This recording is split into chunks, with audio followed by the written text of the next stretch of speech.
My parents kicked me and my kids out of the family party like we were complete strangers. So, I stopped paying their mortgage, and what unfolded afterward shattered every bit of their fake pride. I cut every tie for good. You know, there are moments in life that just shatter your entire worldview. Moments that make you question everything you thought you knew about family, about love, about basic human decency. For me, that moment arrived at my parents' 40th anniversary party, a celebration I'd poured years of my life and money into, only to watch them kick my own children out in front of everyone. Can you even imagine that kind of betrayal? I'm Ashley Miller, a 32-year-old single mom to two amazing kids, Emma and Noah. I've somehow carved out a successful career as a financial advisor, despite life throwing every curveball imaginable my way. And for years, I've been my parents' financial safety net, even paying their mortgage after my dad took early retirement. It was just what you do for family, right? Growing up in suburban Boston, my relationship with my parents, Robert and Barbara, felt pretty normal. Dad was an engineer, Mom a third-grade teacher. They weren't overly gushy, but they gave me stability and drilled into me the importance of education. They saved for college, cheered me on, and those awkward but sincere hugs from Dad after I graduated high school? They meant the world. I went to Boston University, met James, my charming economics classmate, and we got married right after graduation. My parents approved, he had good prospects. We bought a starter home, and for a while, life was a picture of perfect suburban bliss. Emma came along when I was 24, Noah 2 years later. My parents were thrilled to be grandparents, though their help was always, as Mom would put it, careful not to interfere. Then, the fairy tale cracked. Emma was 4, Noah barely 2. James started working late, then on weekends. One night, I found text messages to his assistant. When I confronted him, he didn't deny it, didn't apologize. He just said he wasn't cut out for family life. He wanted out. Within 3 months, he was gone, moved to Chicago, minimal contact with the kids, child support always late. The divorce blindsided my parents, almost as much as it did me. I could feel their disappointment, even though they never said it directly. Mom would make little comments, maybe if you hadn't been so focused on your career, or marriage takes compromise, Ashley. Their support, which used to feel unconditional, suddenly felt tinged with judgment. Meanwhile, my younger sister, Jennifer, was their golden child. Married her college sweetheart, Michael, a dentist. Bought a house in their neighborhood. Jennifer was a part-time graphic designer, mostly a homemaker, with 2 perfectly timed, pristine children. Sunday dinners at my parents' house became Jennifer's domestic showcase. Despite the chaos, I threw myself into my career. Extra hours, certifications, building a reputation in wealth management. By 30, I was a senior financial advisor for high-net-worth clients. The irony wasn't lost on me. I was securing other people's futures while my own felt like it was constantly hanging by a thread. The same year I got that promotion, Dad retired early at 62. He had back problems, and the company offered a package. What they didn't tell me was their financial reality. They'd been funneling money to Jennifer and Michael for down payments, renovations, private preschool for their kids. Their savings were gone. One night, after dinner, Mom pulled me aside.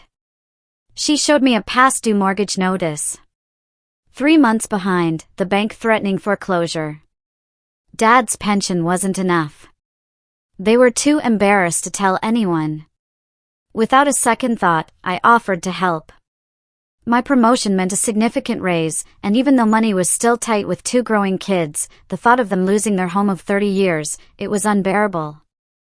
I took over their $1,800 monthly mortgage payment. A huge commitment.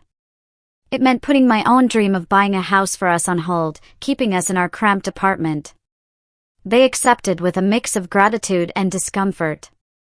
Dad promised it was temporary, just until they got back on their feet. But months turned into years. It wasn't temporary. I never complained. I saw it as repayment for the stable childhood they'd given me. What really stung was that this financial arrangement stayed our secret. At family gatherings, they'd still praise Jennifer and Michael's perfect life, while making subtle digs about my unfortunate situation. I overheard Dad telling his brother Jennifer was looking at vacation properties, then in the next breath, mentioned how I still hadn't found my footing after the divorce. Despite all this, I kept things cordial for the kids' sake. Emma and Noah adored their grandparents, though visits became less frequent as Mom and Dad seemed to prefer Jennifer's children. When we did visit, Mom would constantly critique my parenting, from the snacks I packed to how I dressed the kids. 3 years into paying their mortgage, I had a routine. First of the month, money transferred. Sunday, attempt family dinner, usually at Jennifer's showcase home now. Every night, I tucked my kids into bed in our 2-bedroom apartment, promising myself we'd have a real home someday. Then came the invitation. Their 40th anniversary celebration. It arrived in an elegant cream envelope, gold embossing, classic Jennifer, the self-appointed family event coordinator. Westbrook Hotel, upscale Boston venue, sit-down dinner, live music. Despite the growing tension, a genuine surge of happiness hit me. 40 years? That's amazing. I called to congratulate them. We're so looking forward to having everyone there, Mom said, her tone hinting that everyone might not include me and the kids. Jennifer's put so much effort into planning this. I assured her I wouldn't miss it. Emma and Noah will be so excited to dress up. There was a pause. Oh, Ashley, we were thinking this might be an adults-only event. The hotel is quite formal, and the evening will run late. I swallowed my disappointment. Of course. I understand. I'll arrange for a sitter. The next 3 weeks were a scramble. I splurged on a navy blue cocktail dress that made me feel confident, and put together a custom photo album of their 40 years, secretly collecting old photos and writing heartfelt captions. But finding a sitter was a nightmare. My usual one was unavailable, the backup had a new job. 2 days before, I finally found one. Relief. Then, 7 a.m. the day of the party, my phone rang. Miss Miller, I'm so sorry. I've come down with the flu. Panic. I called everyone. No luck.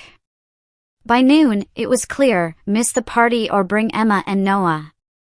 I called my mother. Mom, my sitter canceled. I've tried everyone. A heavy sigh. Oh, Ashley. Jennifer went to such lengths to create an elegant evening. I know it's not ideal, I said, but the kids will be on their best behavior. We won't stay late. After a long pause, she reluctantly agreed. I suppose it can't be helped. Just make sure they're dressed appropriately. I spent the afternoon getting them ready. 8-year-old Emma in a purple dress, 6-year-old Noah adorable in khakis and a clip-on tie. I drilled them on behavior, promised dessert if they were good, reminded them how special this was for Grandma and Grandpa. Why do we have to be extra good tonight, Mommy? Emma asked. Because it's a very important day. 40 years of marriage is a big accomplishment. That's like forever.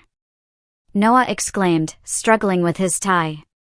It certainly is, I smiled, fixing it for him. We left our cramped apartment at 5:30 p.m., gift and card in hand. The kids were vibrating with excitement in the backseat of our aging Honda Civic. Emma clutched a handmade card with a surprisingly good drawing of her grandparents holding hands. Noah contributed glitter. Lots of glitter. My emotions were a strange mix, pride in my kids, anxiety about how they'd be received, hope that this evening might heal something. And underneath it all, a tiny, burning ember of resentment. I, the one paying their mortgage, had to justify bringing my children to a family celebration. We pulled into the Westbrook Hotel. I saw the valet, then remembered my budget. I'll self-park, thank you, I said, noting the flash of judgment as he glanced at my decade-old Honda. Parking in a far corner, I helped the kids out. Remember, I knelt to their level, inside voices. Please and thank you. No running. We know, Mom, Emma said with her new eye roll. Noah nodded solemnly. We'll make you proud, Mommy. His sincerity nearly broke my heart. I squeezed their hands as we walked to the entrance, the weight of the gift bag and my mother's hesitant permission heavy on my mind. Little did I know, crossing that threshold was the beginning of the end of my relationship with my parents as I'd always known it. The grand ballroom glittered. Crystal chandeliers, floral centerpieces, champagne flutes. A string quartet played softly. Photos of my parents throughout their 40 years lined a table. I spotted them, greeting guests.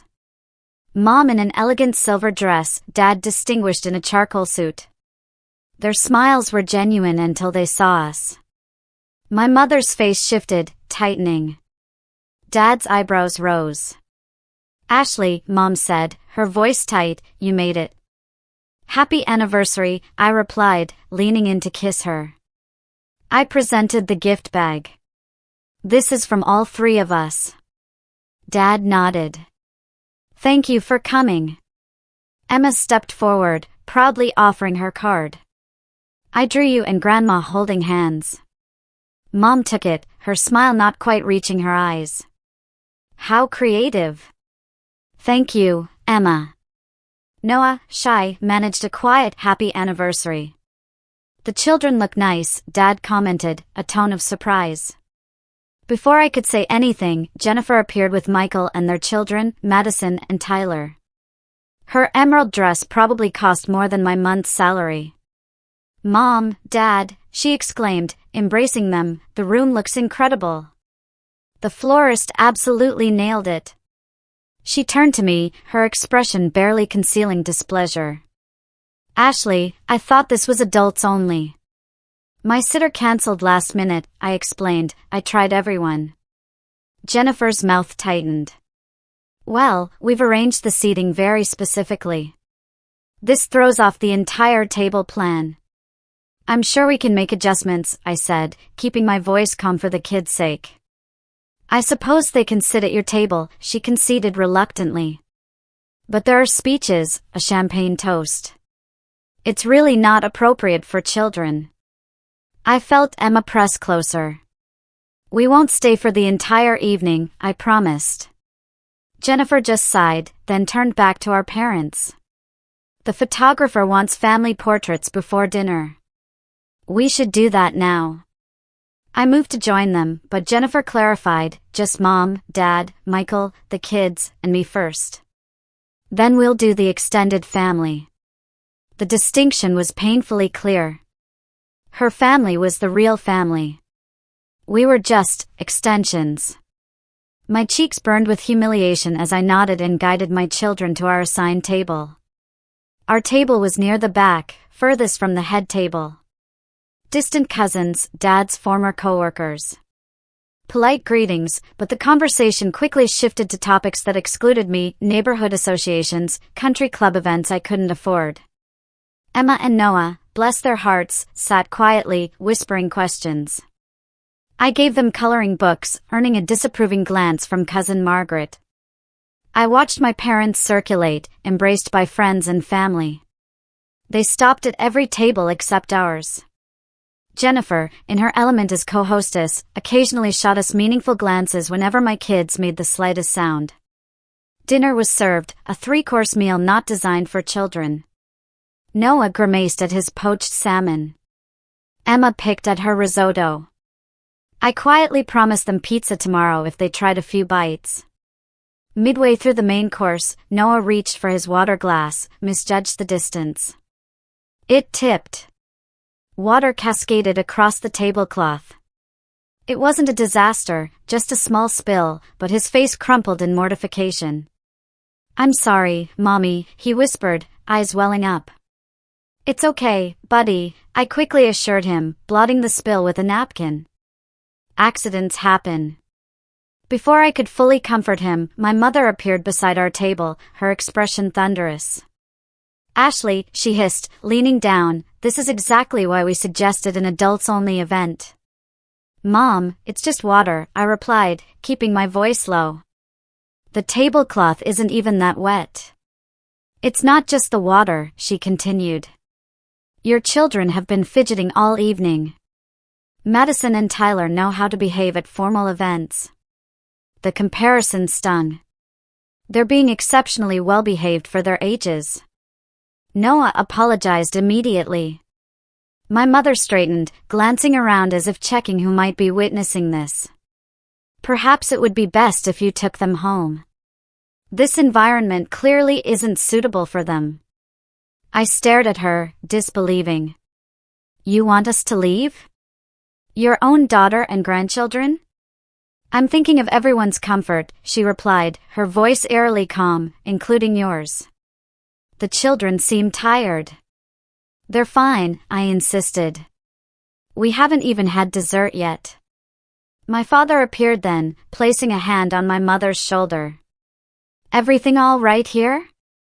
Ashley's children are having difficulty with the formal setting, Mom explained, as if I weren't present. I suggested they might be more comfortable at home. Dad glanced at Noah's still watery eyes and Emma's confused expression. That's probably best, he agreed. This isn't really a children's event. Heat rushed to my face. I could feel nearby guests pretending not to listen. You're asking us to leave your anniversary party because of a small water spill? It's not just the spill, Dad said, lowering his voice. This is an important night for us, Ashley. We have colleagues and friends here. It reflects poorly when I challenged, my voice still quiet but intense. When your divorced daughter and her fatherless children don't meet your standards of perfection? His expression hardened. That's uncalled for. We're simply suggesting what's best for everyone. Jennifer appeared, completing the circle around our table. Is there a problem? She asked, though her tone suggested she knew exactly what was happening. We're fine, I said firmly. The children and I will stay for dessert, then we'll head home as planned. My mother shook her head. I think it would be better if you left now, before the speeches begin. We don't want any disruptions. I looked from her to my father, searching for any sign of the parents who had raised me, who had once held my hand when I was Noah's age. I found nothing but social embarrassment and disappointment. With as much dignity as I could muster, I stood. Emma, Noah, we're going home. But why, Mommy? Emma asked, confusion etched across her face. I'm being good. Yes, you are, sweetheart, I assured her, helping Noah from his chair. Both of you are being wonderful. Grandma and Grandpa just think it's past your bedtime. But it's only 7:30. Noah pointed out innocently. Jennifer smirked slightly. Children need their sleep. I gathered our belongings, acutely aware of the stares. As we prepared to leave, I turned to my parents one last time. Congratulations on 40 years. I hope it was worth it. The walk through the ballroom felt eternal. Emma clutched my hand. Noah, sensing something was deeply wrong, had gone completely silent. I nodded politely to those we passed, maintaining a facade of normalcy while my insides twisted with humiliation and rage. In the parking lot, my father caught up to us as I was unlocking the car. Ashley, don't be dramatic, he said, slightly out of breath. This isn't personal. It's about appropriate behavior and settings. Not personal?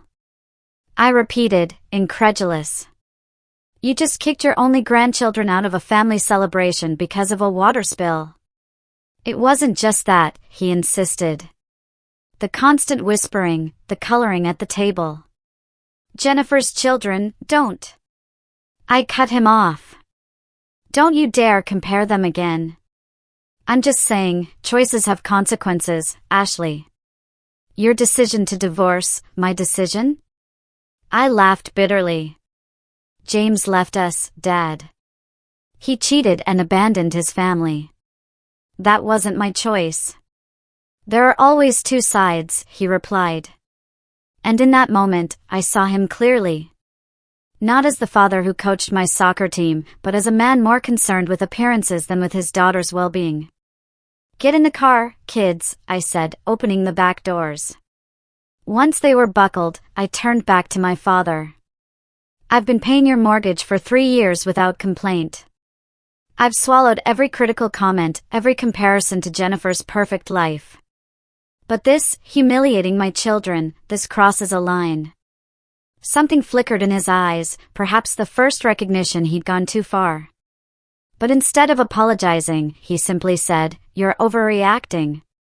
Call your mother tomorrow when you've calmed down." I got into my car without another word. As we drove away, I caught a glimpse of my parents in the rearview mirror. Dad returning to the hotel, Mom watching our departure, her expression unreadable in the distance. "Mommy, why are you crying?" Noah asked from the back seat. I hadn't even realized tears were streaming down my face. Wiping them away, I forced a smile into my voice. "Sometimes grown-ups have disagreements, buddy. Everything will be okay." But as we drove home in silence, the children eventually falling asleep, I knew that nothing would be okay.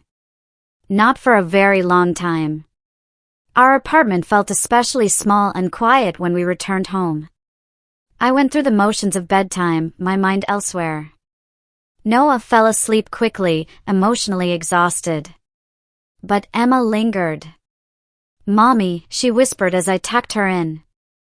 "Are Grandma and Grandpa mad at us?" The question pierced my heart. I sat on her bed, choosing my words carefully. "No, they're not mad at you or Noah. You both behaved wonderfully tonight." "Then why did they want us to leave?" Her blue eyes, so like mine, searched my face. I sighed. Sometimes adults have complicated feelings that have nothing to do with children. Grandma and Grandpa were probably stressed about their party. "But they love us, right?" The uncertainty in her voice made my throat tighten. "Of course they do," I assured her, hoping I wasn't lying. Everyone has bad days sometimes, even grandparents. Emma considered this, then asked the question I'd been dreading, "Do they love Madison and Tyler more than us?" I stroked her hair, buying time. "Love isn't something that runs out, Emma. It's not like there's only so much to go around." It wasn't really an answer, and we both knew it. Emma eventually drifted off, but her question haunted me as I collapsed onto our worn sofa. The fancy dress I'd been so excited to wear now felt like a costume from someone else's life. Sleep eluded me. I replayed the evening, Mom's face, Jennifer's disdain, Dad's words. Had I overreacted? The rational part of me knew I hadn't, but decades of family dynamics had conditioned me to question myself. Around 3 a.m., I checked my phone. Several missed calls, texts. None from my parents or Jennifer. Instead, Aunt Patricia, my father's sister, and 2 of my mother's oldest friends. A text from my cousin Melissa read, "That was horrible. Are you and the kids okay?" At least someone noticed the injustice.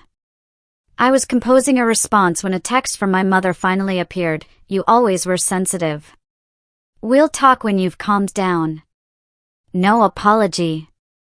No acknowledgement. Just a dismissal of my feelings as oversensitivity, a familiar pattern stretching back to my childhood. I decided not to respond. Any reply I composed now would only escalate things. Instead, I made tea and watched the city lights, wondering how my relationship with my parents had deteriorated so completely. Morning arrived with no answers, just the immediate needs of parenthood. I maintained a cheerful facade for the kids' sake. "Can we visit Grandma and Grandpa today?" Noah asked. "Not today, buddy. They're probably tired after their big party." "Will they come here?" Emma's question held that same uncertainty. "I don't think so, sweetie. How about we go to the park instead?" They agreed, but without their usual enthusiasm. Throughout the day, Emma kept looking at me, troubled. Noah, by contrast, threw himself into play with determined cheer, as if trying to compensate for the tension he sensed. By Sunday evening, I still hadn't heard from my father. My mother sent one more text: "Hope you had time to reflect on your behavior. We should discuss this before next Sunday's dinner." My behavior? As if I was the one who had publicly humiliated family members over a water spill. That message cemented my decision: distance. Until I received a genuine apology. Monday morning, back at work, I struggled to focus. My colleague Rachel noticed. "Ashley, are you okay? You seem off today." The simple kindness nearly undid me. Before I knew it, I was telling her everything: the mortgage payments, the party, the public dismissal of my children. Rachel listened, her expression growing outraged. When I finished, she shook her head. "Ashley, that's not normal or acceptable. You realize that, right?" "I know it was horrible," I admitted. "But they're still my parents. Parents who took your financial support for 3 years, then treated you and your kids like unwelcome strangers," she pointed out. "Would you accept that behavior from anyone else in your life?" Her question struck me with surprising force. Would I?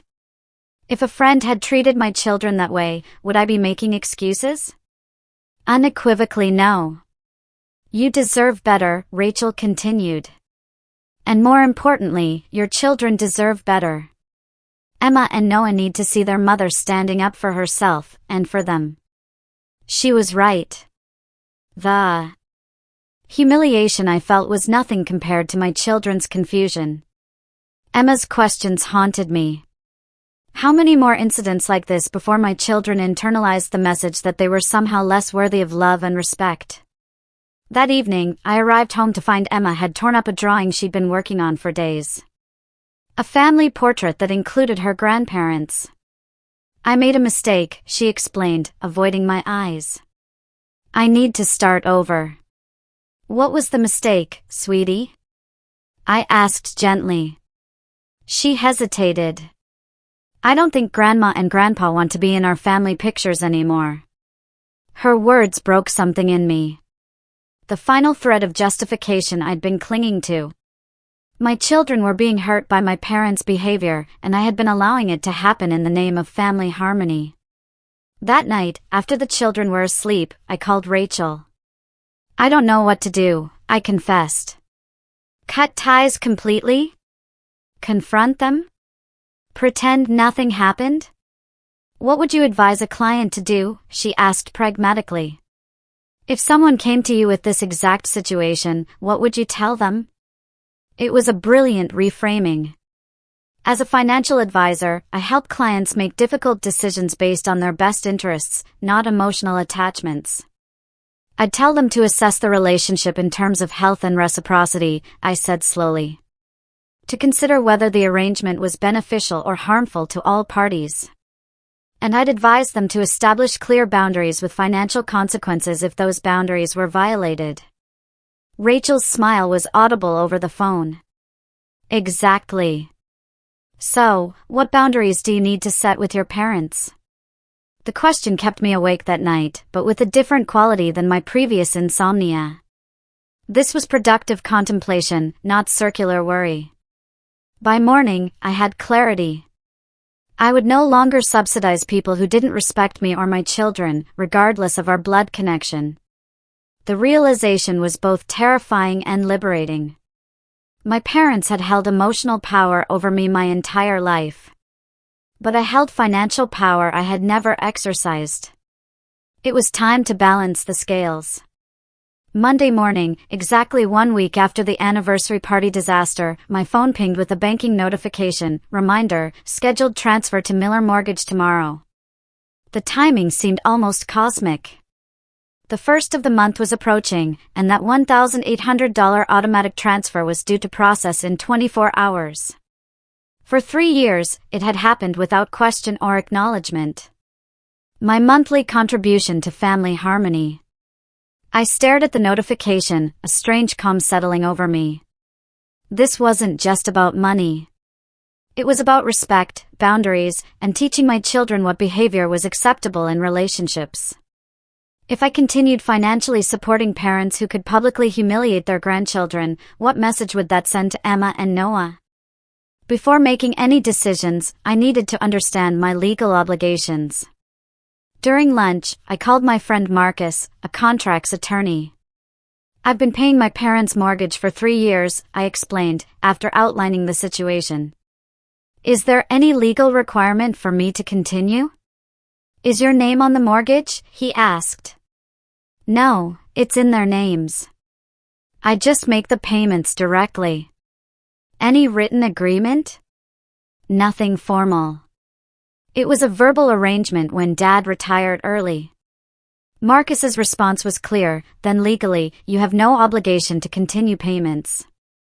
Morally is another question. But legally, you're free to stop at any time." I thanked him, and the path forward crystallized in my mind. That evening, after the children were in bed, I composed an email to both my parents. "Dear Mom and Dad, I've spent the past week reflecting on what happened at your anniversary celebration. The public humiliation of my children over a small water spill and normal, well-behaved childlike behavior was deeply hurtful and concerning. For 3 years, I have faithfully paid your mortgage of $1,800 monthly without complaint. I did this out of love and respect for you both, despite the financial strain it placed on me as a single mother. I never mentioned these payments to anyone, honoring your wish to keep this arrangement private. However, I cannot in good conscience continue financially supporting a household that does not show basic respect to me or my children. Effective immediately, I will be discontinuing the mortgage payments. If you wish to discuss resuming financial support in the future, I would need the following: a sincere apology to Emma and Noah for how they were treated. Acknowledgement of the double standard applied to my children versus Jennifer's. Family counseling to address the ongoing patterns of favoritism and judgment. A commitment to treating all your grandchildren with equal love and respect. I love you both and value family relationships, but not at the expense of my children's emotional well-being or my own self-respect. Ashley. My finger hovered over the send button for several minutes. This email would irrevocably change my relationship with my parents. It would likely trigger family drama beyond anything we'd experienced. But it would also establish that my children and I deserved respect. I pressed send, then immediately logged into my banking app and canceled the automatic transfer scheduled for the next day. The finality of these actions left me breathless but certain. To minimize immediate fallout, I temporarily blocked my parents' numbers and Jennifer's. I needed space to maintain my resolve. I did, however, send a brief text to Aunt Patricia, explaining I was taking some time away from my parents and why. She had always been the most reasonable family member, and I wanted at least one relative to understand my side. The next morning, I sat down with Emma and Noah. "I need to tell you something important," I began. "We're going to take a little break from seeing Grandma and Grandpa for a while." "Because of the party?" Emma asked perceptively. "Partly," I acknowledged. "Sometimes adults need time apart to figure things out, just like you and your friends sometimes need space when you disagree." "Will we see them for Christmas?" Noah's lower lip trembled. Christmas was still months away. "I don't know yet, buddy. But I promise we'll have a wonderful holiday no matter what. Maybe we can start some new traditions of our own." "Like what?" Emma seemed cautiously interested. "Well, maybe we could volunteer at the animal shelter on Christmas Eve," I suggested, remembering how they'd begged for a pet we couldn't have in our apartment, or have a movie marathon with hot chocolate and all the toppings. This sparked a brainstorming session that left both children excited about new possibilities rather than dwelling on what might be lost. As I dropped them at school, I felt a weight lifting. I was actively creating new joy for my family rather than chasing approval we never fully received. That afternoon, I checked my email. As expected, multiple responses from my parents. My mother's was brief and cold. "Ashley, I'm shocked by your immaturity and ingratitude. After everything we've done for you and those children, this is how you repay us." Your father is devastated. I hope you reconsider this foolish decision before irreparable damage is done. My father's was longer, but equally devoid of self-reflection. I'm extremely disappointed by your email and decision. We have supported you through every mistake and poor choice, including your failed marriage. One difficult evening at an adult event, and you respond with financial blackmail. The mortgage payment is due today. If it's not paid, we'll need to dip into our emergency fund. Is that really what you want? Call your mother when you've come to your senses. Neither message contained an apology. Neither acknowledged wrongdoing. Neither expressed concern for Emma and Noah after being ejected from the party. The focus remained entirely on my overreaction and their financial predicament. I closed my email without responding and returned to work. A strange calm settled over me. For the first time in my adult life, I had set a boundary with my parents and stuck to it, despite the discomfort. The $1,800 that would have gone to their mortgage remained in my account. Money that could eventually help secure a better home for my children. By Friday, the messages had escalated. Jennifer called my office 3 times before leaving a scathing voicemail. You selfish, ungrateful bitch. Mom and Dad gave you everything, and now you're punishing them because they asked your unruly children to leave an adult event. They've had to borrow money to cover the mortgage you promised to pay. Dad's blood pressure is through the roof. If anything happens to him, it's on your head. The old Ashley would have immediately called back, apologizing. The new Ashley, the one who had watched her daughter destroy a family drawing out of hurt, simply forwarded the voicemail to her personal email as documentation. Over the weekend, the flying monkeys arrived in full force. Distant relatives I barely spoke to suddenly felt entitled to text their opinions. Mom's sister Deborah called to check if I was having some kind of breakdown. Dad's golf buddy somehow got my email address to explain how heartbroken my father was. I maintained radio silence with everyone except Aunt Patricia, who surprised me with her support. I've watched Barbara and Robert favor Jennifer for years, she admitted during our call. The way they treated you and those beautiful children at the party was shameful. Stand your ground, Ashley. Sometimes family needs a wake-up call. By the 2-week mark, the barrage had somewhat subsided. My parents had apparently made alternative arrangements for their mortgage payment, as Jennifer gleefully informed me via text that they didn't need my charity after all. Through it all, I focused on my children and myself. I scheduled a consultation with a therapist to process my complicated feelings. I arranged fun weekend activities for Emma and Noah, creating new memories. At work, I accepted a challenging new project that could lead to the promotion I'd been working toward. The mortgage payment I didn't make went into a savings account labeled New Home. The first step toward independence from my cramped apartment. For the first time in years, I was investing in my own family's future rather than subsidizing my parents' lifestyle. Then, exactly 17 days after I sent the email, the doorbell rang on a Sunday afternoon while the children were building a fort in the living room. Through the peephole, I saw my parents standing there. The moment of reckoning had arrived sooner than I expected. My hand hesitated. Through the peephole, they looked smaller somehow. My father's shoulders slightly stooped, my mother clutching her purse with white knuckles. For a moment, I considered pretending we weren't home, but that would only delay the inevitable. Emma, Noah, I called, keeping my voice steady. Can you please go play in your room for a bit? I need to talk to some grown-ups. Is it Grandma and Grandpa? Noah asked, his head popping up from behind the fort. Yes, it is. I need to speak with them privately first. Okay. Emma's expression clouded, but she took her brother's hand. Come on, Noah. We can finish the fort in my room. Once they'd gone, I took a deep breath and opened the door, maintaining a calm exterior despite my racing heart. Mom, Dad, this is unexpected. My father stepped forward immediately. We need to talk, Ashley. May we come in? I nodded, stepping aside. My mother glanced around the apartment with that familiar look of barely concealed disapproval, noting the scattered fort materials, the modest furniture, the cramped space. "Where are the children?" she asked, as if she was owed their presence. "In their room. I'd like to speak with you first before involving them." My father didn't sit down. Instead, he stood in the center of the living room, his posture rigid with anger poorly disguised as parental authority. "This has gone on long enough, Ashley. Your mother and I received a notice from the bank yesterday. If we don't make a payment by Friday, they'll begin foreclosure proceedings." "I was clear in my email about why I stopped the payments," I replied, maintaining eye contact.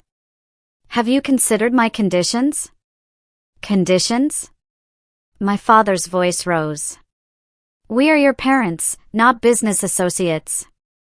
You don't get to set conditions." My mother interjected, her voice taking on the wounded tone she'd perfected over decades. "We've given you everything, Ashley. Supported you through college, helped with the children when they were babies. One difficult evening, and you punish us financially?" "This isn't about one evening," I said quietly. "It's about years of judgment, comparison, and double standards. The anniversary party was simply the breaking point." "You're so dramatic," my mother sighed. "You've always been sensitive, ever since you were little." The dismissal of my feelings, so familiar, so scripted, strengthened my resolve rather than weakening it. "Emma destroyed a drawing of our family last week," I told them. "She tore it up because she didn't think you wanted to be in our pictures anymore. That's what your behavior is teaching my children, that they're somehow less worthy of your love and respect than Jennifer's kids." "That's ridiculous." My father scoffed. "We love all our grandchildren equally." "Your actions suggest otherwise," I countered. "And actions matter more than words, especially to children." My mother dabbed at her eyes, though I noticed no actual tears. "We drove all the way here to make peace, and you're attacking us." "Robert, I told you this was a mistake." From down the hallway came the sound of a door opening, and Emma appeared, her expression a mixture of concern and determination. "Why are you yelling at my mom?" she asked, her small voice steady despite the tension. "Emma, please go back to your room," I said gently. "No one is yelling, sweetheart," my mother said, her tone instantly shifting to sugary sweetness. "Grandma and Grandpa just came to visit." Emma didn't move. "You made my mom cry last week, and you made us leave the party when we were being good." The directness of a child, unfiltered by a dull politeness, hung in the air. My father looked genuinely taken aback, while my mother's pleasant mask slipped. "Emma, please take Noah and go to your room," I repeated, more firmly this time. "I'll be there in a few minutes." She hesitated, but eventually retreated. Once I heard the bedroom door close, I turned back to my parents. "I think it's time for you to leave," I said quietly. "This isn't productive." "We're not leaving until we resolve this mortgage situation," my father insisted. "We can't afford the payments on our fixed income. You know that." I laid out my terms clearly, I replied. A genuine apology to the children. Acknowledgement of the double standard. Family counseling. A commitment to equal treatment going forward. Counseling? My father practically spat the word. "We don't need some stranger telling us how to treat our family.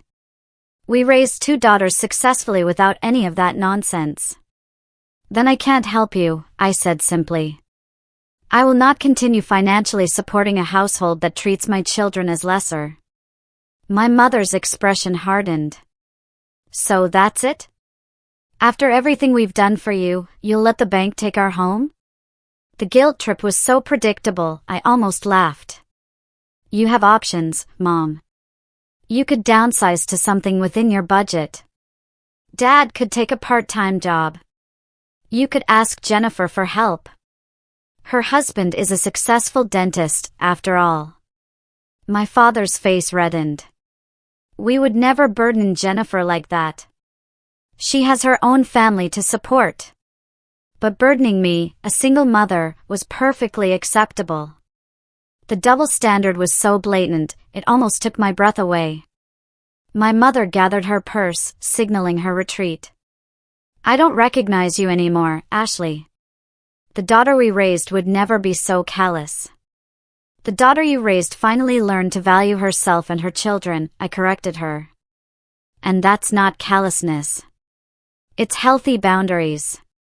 My father made one last attempt. If you don't resume the payments, don't expect to be welcome in our home again. Think carefully about what you're doing to this family. I opened the front door. I have thought carefully, and I've decided that my children deserve better than conditional love based on perfect behavior. So do I. They left without saying goodbye to Emma and Noah, confirming everything I had said about their priorities.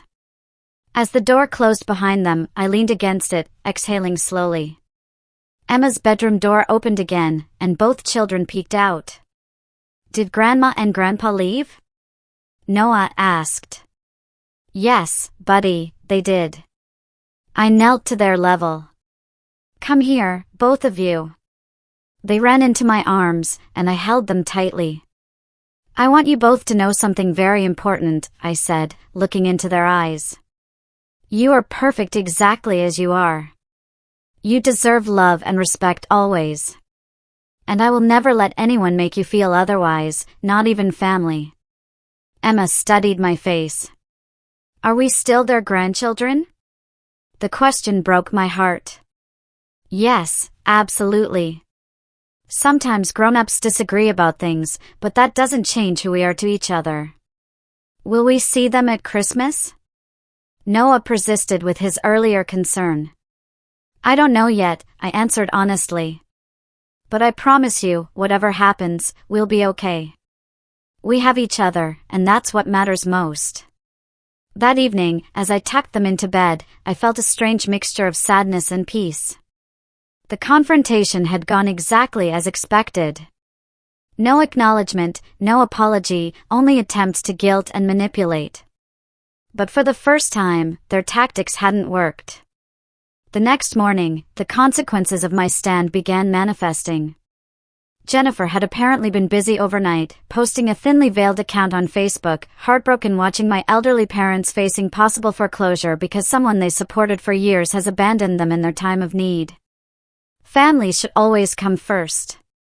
Ungrateful. Karma.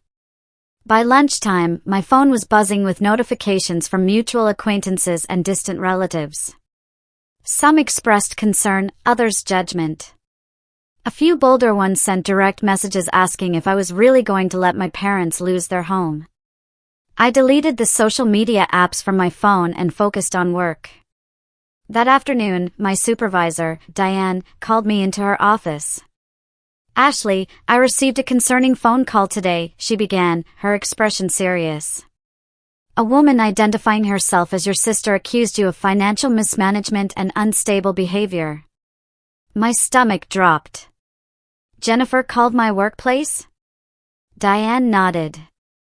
She suggested we should review your client accounts given your erratic decision-making. I want you to know I shut that down immediately, but I thought you should be aware. I'm so sorry, I began, mortified. Don't apologize, Diane interrupted. I've worked with you for 6 years. Your integrity and judgment are beyond question. She paused. That said, is everything okay? This sounds serious. Briefly, I explained the situation, the mortgage payments, the anniversary party, my decision to stop enabling their behavior. To my surprise, Diane didn't look shocked or judgmental. Instead, she nodded with understanding. I went through something similar with my brother years ago, she revealed. Sometimes the hardest boundaries to set are with family. For what it's worth, I think you're doing the right thing. Her support meant more than she could know. As we concluded our meeting, she added something unexpected, the Richardson account needs a new lead advisor. I was considering you before this happened, and I'm still considering you. The promotion would mean a significant pay increase, enough to perhaps help with that new home I'd mentioned wanting for my kids. The opportunity, arriving precisely when I'd taken a stand for my family's well-being, felt like confirmation I was on the right path. 2 days later, I received a certified letter from my parents' bank. The mortgage had entered pre-foreclosure status due to missed payments. The formal documentation made the situation real in a way emails and arguments couldn't. My parents really would lose their home if something didn't change. That night, I couldn't sleep. Despite everything, the thought of my parents in their 60s facing housing insecurity troubled me deeply. I still loved them, despite their flaws and the pain they'd caused. But resuming payments without addressing the underlying issues would solve nothing. After hours of contemplation, I called Marcus, my attorney friend, again. "I need your professional help," I explained. "I want to draft a legal agreement regarding financial support for my parents, with very specific conditions." 2 weeks later, I sat in Marcus's office with my parents across the table. The mood was somber, with none of the emotional manipulation of our previous encounter. The foreclosure notice had apparently stripped away the pretense. "I've invited you here because I'm willing to help with the mortgage again," I began, "but only with clear written terms that protect my children and myself." My father started to protest, but my mother placed a restraining hand on his arm. The foreclosure notice had apparently made her more pragmatic. Marcus slid the agreement across the table. "This document outlines Miss Miller's willingness to resume mortgage payments under specific conditions." My parents scanned the document, their expressions darkening as they read the terms: regular scheduled visits with Emma and Noah in neutral locations, not at their home where Jennifer's family was often present. Attendance at monthly family counseling sessions. No disparaging comments about my parenting, career, or life choices. Equal treatment of all grandchildren at family events. Immediate cessation of payments if any terms were violated. "This is insulting," my father muttered. "You're treating us like children." "I'm treating you like adults who broke my trust," I corrected him. "Adults who've shown they need clear boundaries." My mother looked up from the document. "And if we don't sign? Then I wish you the best with your housing situation," I said calmly. "But I won't continue enabling behavior that hurts my children." The silence stretched between us, heavy with decades of family history and unspoken expectations. Finally, my mother picked up the pen. "Barbara, you can't be serious," my father protested. "I'm not losing our home over this, Robert," she replied tiredly. "Just sign the paper." One by one, we added our signatures to the document. There was no celebration, no reconciliation, merely a business transaction between estranged family members.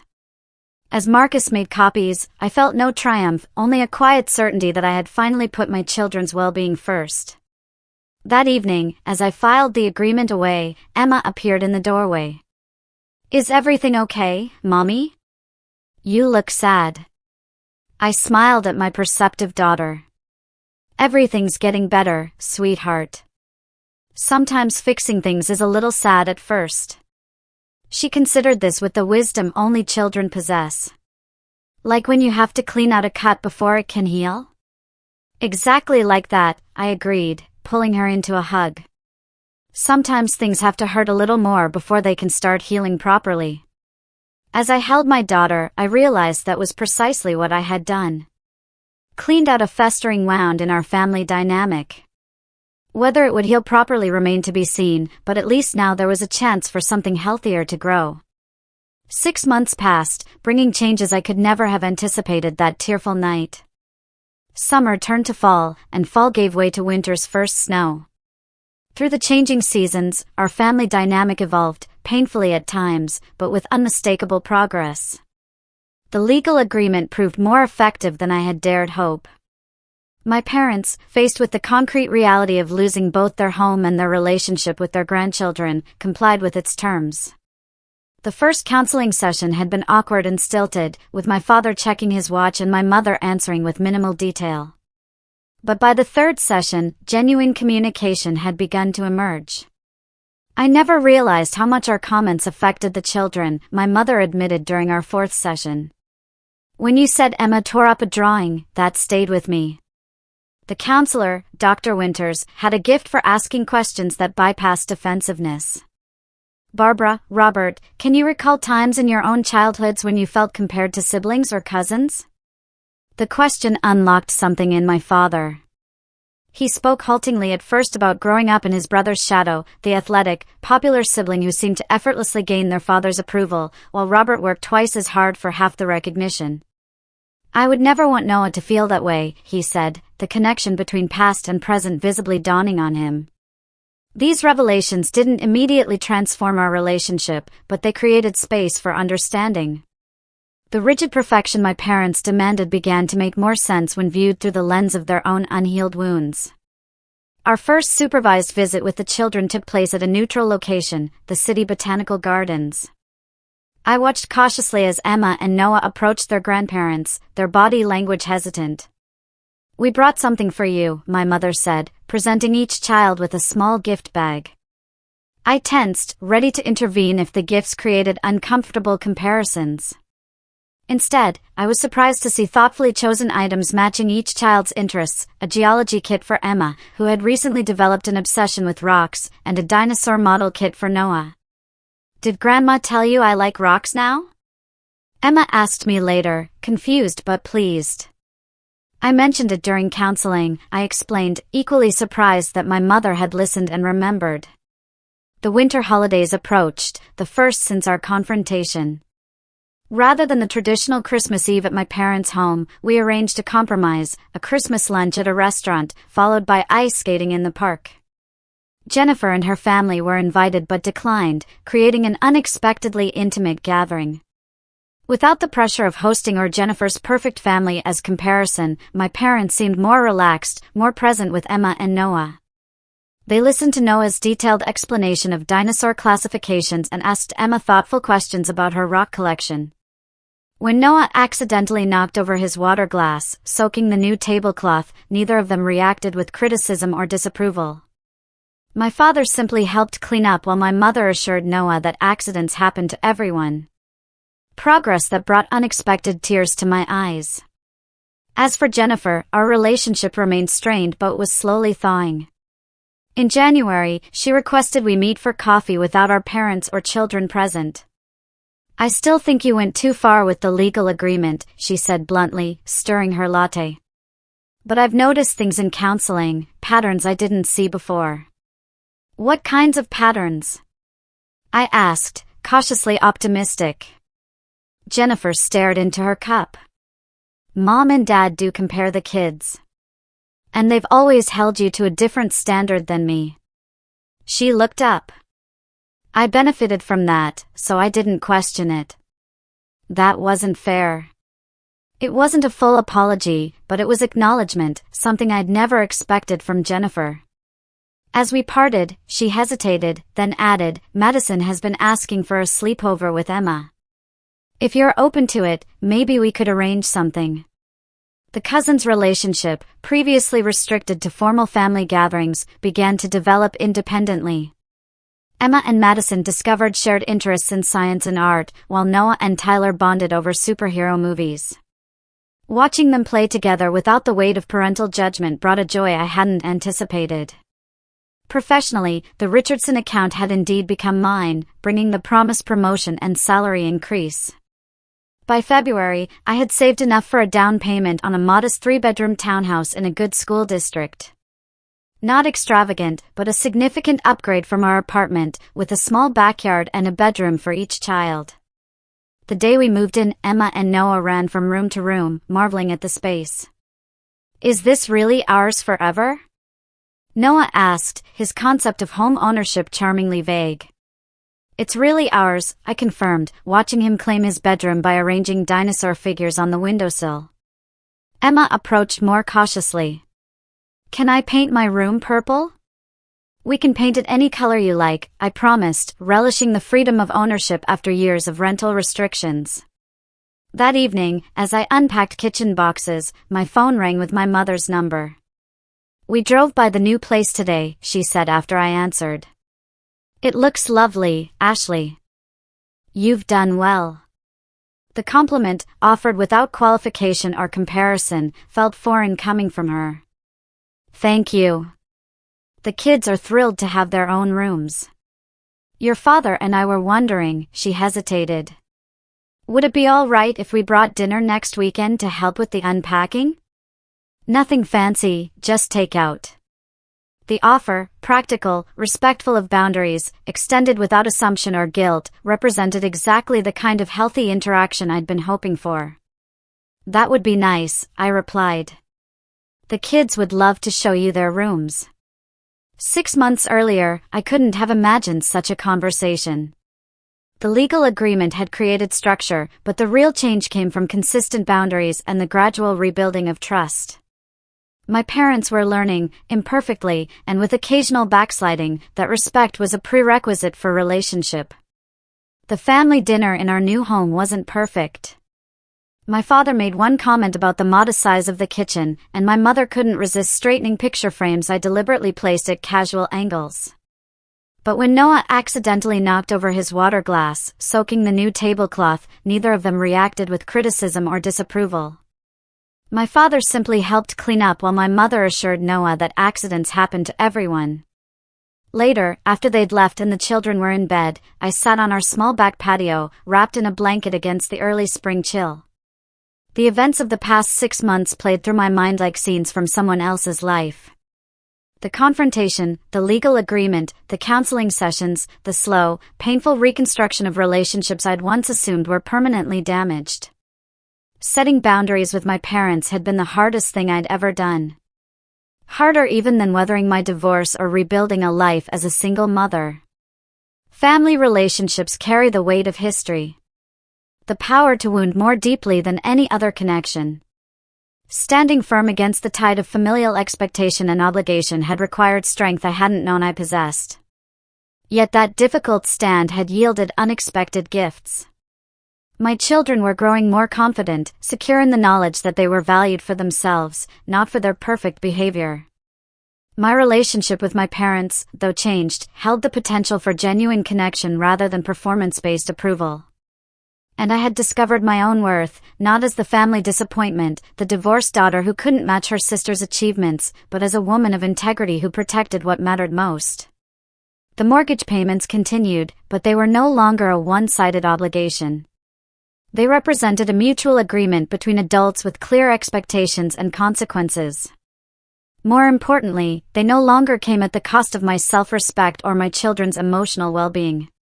As spring bloomed around our new home, I realized that the most valuable lesson wasn't about standing up to my parents. It was about breaking generational patterns by refusing to accept conditional love and favoritism. I was teaching Emma and Noah what healthy relationships look like. They were learning that love shouldn't require perfection, that boundaries are acts of care, and that their worth isn't determined by comparison to others. That knowledge, that my children would carry these lessons into their own relationships someday, made every difficult conversation, every painful confrontation, worthwhile. Have you ever had to set difficult boundaries with family members who didn't respect you or your children? What was the hardest part about standing up for yourself? Tell me what you think in the comments, I really want to know. Thanks for watching. Take care.